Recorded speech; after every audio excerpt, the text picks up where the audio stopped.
Hi అండి, welcome to Swetha Krishna vlogs. ఈరోజు మన ఛానల్లో మరొక సరికొత్త వీడియోతో మీ ముందుకు వచ్చేసానండి. మరెన్నో యూస్ఫుల్ కిచెన్ టిప్స్ అయితే మీ ముందుకు వచ్చాను. సో వీడియోని ఎక్కడ స్కిప్ చేయకుండా చూడండి. నా వీడియోస్ మీకు నచ్చినట్లయితే లైక్ చేయండి, షేర్ చేయండి. అలాగే ఛానల్ మొదటిసారి చూస్తున్నట్టు సబ్స్క్రైబ్ చేసుకోండి.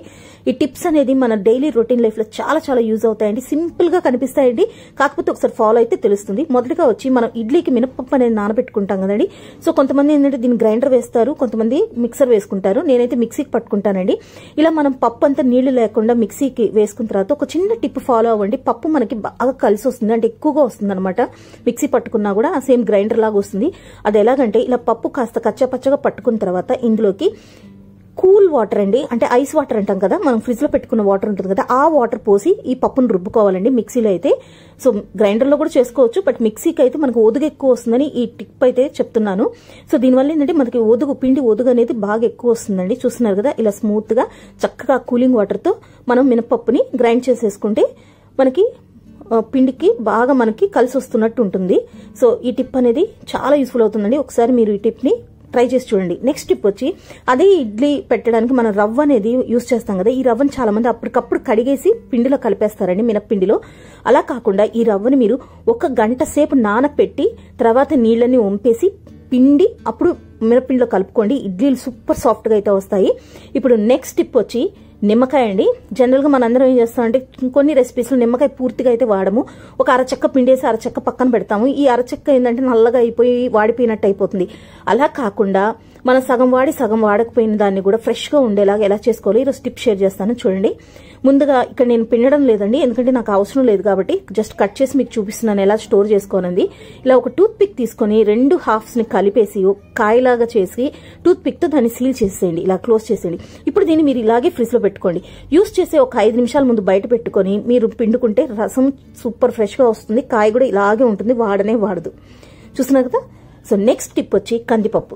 అందరి ఇళ్లలో కందిపప్పు, పెసరపప్పు ఇలా పప్పులన్నీ కూడా స్టోర్ చేసి పెట్టుకుంటుంటాం కదండి. ఇవన్నీ ఏంటంటే వర్షాకాలం కానీ కొంచెం తేమ ఎక్కువగా ఉన్నప్పుడు ఏంటంటే పురుగు పట్టేస్తూ ఉంటుంది. అలా పురుగు పట్టకుండా ఉండాలి, ఎక్కువ రోజులు మనకి నిల్వ ఉండాలి అని అంటే ఈ చిన్న టిప్ అయితే ఫాలో అవ్వండి. మనకి ఇంట్లో కొబ్బరి కొడతాం కదా, టెంకాయలు కొడతాం కదా దేవుడికి. సో దాని చిప్పనైతే ఇలా చక్కగా ఆ డబ్బాలో పెట్టేసేసుకోండి. దీనివల్ల పురుగు అనేది పట్టదండి.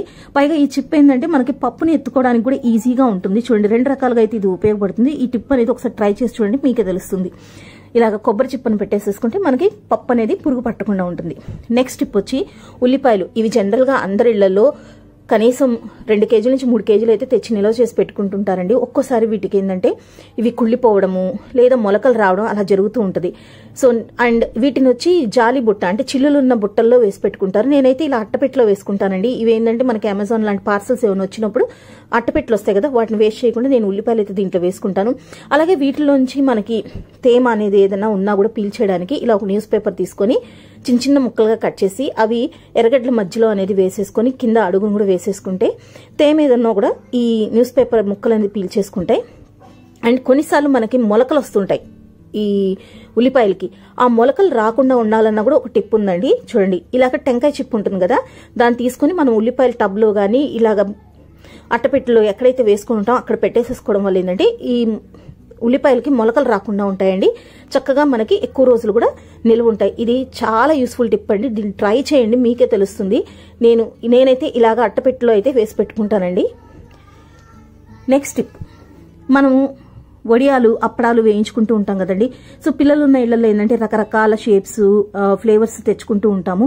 ఇవి కొంచెం కొంచెంగా వేయించిన తర్వాత మిగిలినవన్నీ ఇలా కవర్లో కొద్దిగా మిగిలిపోతాయండి. ఇవేంటంటే కొన్ని రోజులకి ఇవి కూడా పురుగు పట్టడము లేకపోతే మ్యూకార్ పట్టడం, అంటే తేమ ఉండడం వల్ల బయట పాడైపోతుంటాయి. అలా కాకుండా ఉండాలంటే ఈ కొంచెంగా మిగిలినవన్నీ కూడా ఒక వెడల్పాటి డబ్బాలో అయినా వేసుకోండి, లేదా ఇలాంటి డబ్బాలో అయినా వేసుకొని ఇవన్నీ పెట్టేసుకున్న తర్వాత బిర్యానీ ఆకండి, బేలీఫ్ అంటారు కదా.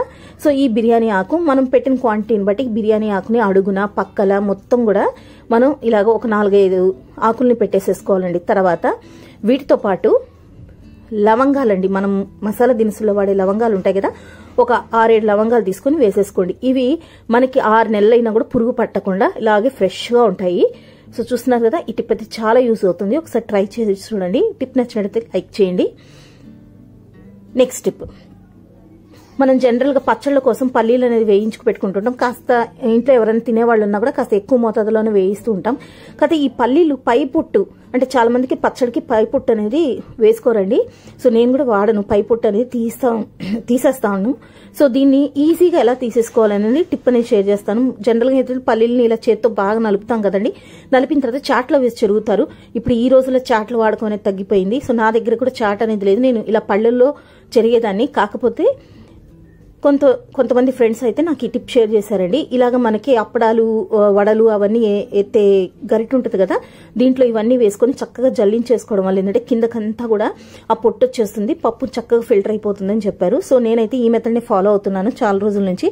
సో చూడండి, ఇలాంటి గరిట అందరి ఇళ్లలో ఉంటుంది కదా, సో దీన్ని మీరు ఇలా యూజ్ చేసుకోవచ్చు. ఇప్పుడు నెక్స్ట్ టిప్ వచ్చి గ్రేటర్. మనకి క్యారెట్ గ్రేటర్ సపరేట్ గా ఉంటుంది, కొబ్బరి గ్రేటర్ సపరేట్ గా ఉంటుంది, లేకపోతే ఇలాగా పొటాటో చిప్స్ చేసుకోవడానికి ఏదైనా కూడా ఇలా గ్రేటర్స్ అనేది ఉంటాయి కదండి. ఇవి ఒక్కొక్కసారి మనం ఎక్కువగా వాడి ఏంటంటే అరిగిపోయి ఉంటాయండి, అంటే పదును తగ్గిపోయి అరిగిపోయి ఉంటాయి. సో అట్లాంటి వాటిని మనము పదును పెట్టుకోవాలంటే సింపుల్ గా ₹1 కాయిన్ చాలండి. ఆ కాయిన్ తీసుకొని ఇలాగా మనం ఎటు సైడ్ అయితే తురుముతామో అటు సైడ్ కి కాయిన్ పెట్టి గ్రేట్ చేయండి. సో దీనివల్ల ఏంటంటే స్మూత్ గా అయిపోయినాయి అన్ని కూడా కరుగ్గా తయారవుతాయండి. ఆటోమేటిక్ గా మనకి ఏ వెజిటబుల్ అయినా ఏదైనా కూడా చక్కగా మనం దీని మీద చాప్ చేసేసుకోవచ్చు. మీరు చూస్తున్నది చాలా పాతదండి, కనీసం ఒక 40 ఏళ్ల క్రిందటి గ్రేటర్ మీకు చూపించాను, అల్యూమినియంతో ఉండేది. ఇది వచ్చి రీసెంట్ గా నేను తీసుకుంది, ఇది కూడా బాగా యూజ్ చేశాను, అరిగిపోయింది. సో ఇలాగా కాయిన్ తీసుకొని మీరు గానీ రబ్ చేశారనుకోండి, మళ్ళీ వాటికి పదును వస్తుంది, కొత్త దానిలాగా మీకు పనిచేస్తుంది. సో గ్రేటర్ని సానబెట్టుకోవాలంటే ఇదొక యూస్ఫుల్ టిప్ అండి, ఒకసారి ట్రై చేయండి, మీకే అర్థమవుతుంది. నెక్స్ట్ టిప్ వచ్చి ఉల్లిపాయలు. సో ఉల్లిపాయలు అందరూ కూడా జనరల్గా అంటే ఇప్పుడు నేను చూపించే విధానంగానే కోస్తారు కదండి, చక్కగా పీల్ అయితే తీస్తాను. నేను మధ్యలో ఉన్న ముచ్చికను కూడా తీసేస్తాను. తీసేసిన తర్వాత పైన ఎరుపు లేయర్తో పాటు ఇంకొక లేయర్ కూడా కట్ చేసేస్తాను. సో ఈ కత్తితో కోసే టైంలో ఏంటంటే మనకు ఒక్కోసారి లావుగా రావచ్చు, సన్నగా రావచ్చు, ఈక్వల్ గా అయితే రావండి. సో అలా కాకుండా మనం ఏదైనా బ్రౌన్ ఆనియన్స్ అట్లాంటివి వేయించుకోవాలి, బ్రౌన్ ఆనియన్స్ చేసుకోవాలి అంటే కత్తితో చేస్తే మీకు లావుగా వస్తాయి, ఆ షేప్ కూడా అంత బాగుండదు చూడడానికి. సో అలా కాకుండా మనకి బ్రౌన్ ఆనియన్స్ చేసుకోవాలంటే కత్తి కాకుండా మనం పీలర్, మన దగ్గర కీరా పీల్ చేసేది లేదా క్యారెట్ పైన పొట్టు తీసుకునేది ఉంటుంది కదా పీలర్, ఆ పీలర్తో కానీ మనం ఇలా ఆనియన్ ని చక్కగా మనం ఇలా గ్రేట్ చేసేసుకున్నాం అనుకోండి, సన్నగా పల్చగా వస్తాయండి. ఇవి బ్రౌన్ ఆనియన్స్ చేయడానికి అయితే సూపర్ గా పనికొస్తుంది. చూస్తున్నారు కదా, మనం బిర్యానీస్ లోకి బ్రౌన్ ఆనియన్స్ వాడతాం కదండి, అవి ఎక్కువ మోతాదులో ఆనియన్స్ తెచ్చుకున్నప్పుడు ఇలాగా తయారు చేసుకుని స్టోర్ చేసి పెట్టుకుంటే ఎప్పుడు కావాలంటే అప్పుడు బిర్యానీలోకి వాడుకోవచ్చు. సో ఈ మెథడ్ అయితే ఫాలో అవ్వండి. ఇలా పీలర్తో అంటే మీరు బ్రౌన్ ఆనియన్స్ చేసుకోవాలని అనుకున్నప్పుడు, ఏదైనా గ్రేవీ కర్రీస్లోకి సన్నగా వేసుకోవాలంటే ఇలా పీలర్తో చేయండి. అలాగే మనకి రైతాల్లోకి వాటిని కలుపుకోవడానికి ఆనియన్స్ మనం చేత్తో విడివిడిగా తీసుకోకుండా అవసరం లేకుండా వాటంతటా అవే ఫ్రీగా అంటే వాటంతటా అవే ఊడిపోయేలాగా టిప్ అయితే షేర్ చేస్తాను చూడండి. ఇలా ఆనియన్ తీసుకున్నప్పుడు దాని తల భాగం కాకుండా తోక భాగం నుంచి కట్ చేసుకొని రండి. చూస్తున్నారు కదా, ఆటోమేటిక్ గా అవన్నీ కూడా ఊడిపోతాయండి. పైన ముచ్చిక భాగం కాకుండా కింద తోక భాగం నుంచి మీరు ఇలా కట్ చేసుకున్నారు కూడా విడివిడిగా అయిపోతాయి మీకు.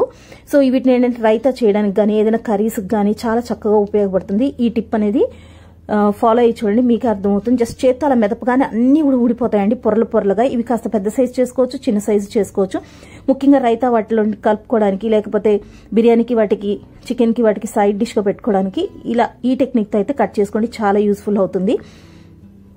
సో చూస్తున్నారు కదా, ఒక సైడ్ బ్రౌన్ ఆనియన్స్ కి ఒక సైడ్ నార్మల్ గా ఆనియన్స్ ఎలా కట్ చేసుకొని చూపిస్తున్నాను. నెక్స్ట్ టిప్ వచ్చి మిక్సీ జార్స్ అండి. మనం రెగ్యులర్ గా వాడుతూ ఉంటాం కదా మిక్సీ జార్స్, పచ్చళ్ళు వేసుకోవడానికి, పొళ్ళు వేసుకోవడానికి, పిండ్లు వేసుకోవడానికి. కొన్నిసార్లు ఇవి ఏంటంటే ఇలాగా టైట్ అయిపోతుంటాయండి, అంటే లోపల మనకి బ్లేడ్స్ జామ్ అయిపోయి ఉంటాయి, కదలవు అనమాట. ఎంత చూడండి ఎంత బలం ప్రయోగిస్తున్నాను మూవ్ చేయడానికి. సో ఇలా కదలని వాటికి ఒక చిన్న టిప్ ఉందండి, ఈజీగా మనం వీటిని రిపేర్ చేసేసుకోవచ్చు. ఏంటంటే ఫస్ట్ ఆఫ్ ఆల్ మనం కుకింగ్ ఆయిల్ ఒక స్పూన్, మనం వంటకి ఉపయోగించే నూనె ఉంటుంది కదా అది వేసేసేయాలండి. మొత్తం స్ప్రెడ్ చేసుకోవాలి మనకి బ్లేడ్స్ కిందకి వెళ్ళేదాకా.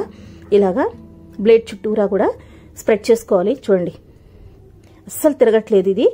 ఇప్పుడు స్ప్రెడ్ చేసుకున్న తర్వాత దీన్ని గ్యాస్ స్టవ్ వెలిగించుకొని కాస్త అంటే కరెక్ట్ గా లోపలికి ఈ హీట్ వెళ్లేలాగా ఒక 2 minutes 3 minutes అలా పెట్టి తీసేస్తూ ఉండండి. అంటే మరి కంటిన్యూస్ గా పెట్టకండి, జస్ట్ 1 minute పెట్టారా పక్కకు తీయండి, మళ్ళీ ఇంకొక 1 minute పెట్టండి. అలాగా ఈ ఆయిల్ అంతా లోపల ఉన్న ఆయిల్ అంతా హీట్ అయ్యేలాగా చేయండి.